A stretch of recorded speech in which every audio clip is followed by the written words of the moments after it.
So I'm so glad that I get to talk to you today about one of the most intensely terrifying and grotesque gospels ever, because I'm actually really great in gross situations, said no one who's ever met me for 5 minutes, ever. But moving on with what this gospel is about this Sunday, Jesus says, if your eye causes you to sin, gouge it out. Just gouge it right out of there. If your hand causes you to sin, chop it off. And with all the blood and the gore that this imagery conjures up for us, there's a few words right in there that it's easy to kind of look over, but I think that it's important for us to catch them because it kind of captures the heart of what it's all about. He says, it would be better for you. He says, it would be better for you to tie a millstone around your neck and throw yourself into the sea than to cause one of these little ones to sin. And I think what he's saying is, it would be better for you to live without that eye than to live in sin. And that's really just the heart of a father. That's Jesus as a parent saying, I know what's good for you. I know what's bad for you.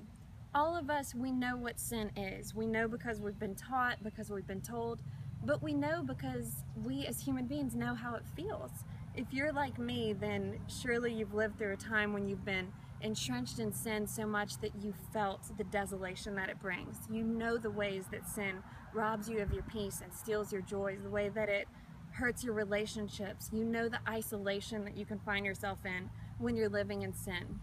And so that's why Jesus continually calls us to turn away from sin, because he knows that it's going to be better for us if we do that.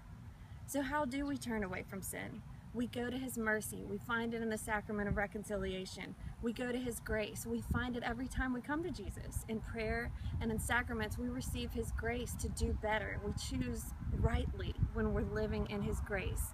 You know, because that's not natural for us to choose the right thing for us. We want to choose what feels good in the moment. And Jesus as a father is saying, I want something better for you. So what are those areas of your life that you're entangled in sin? What are those areas of your life that you keep going back to those same old habits? And how do you root it out? It's really simple. You just get to confession. It might be the craziest thing you've ever heard. It might be the last thing that you want to do, but I promise you, it sounds a lot better than gouging out your eye. God bless you. Have a great week.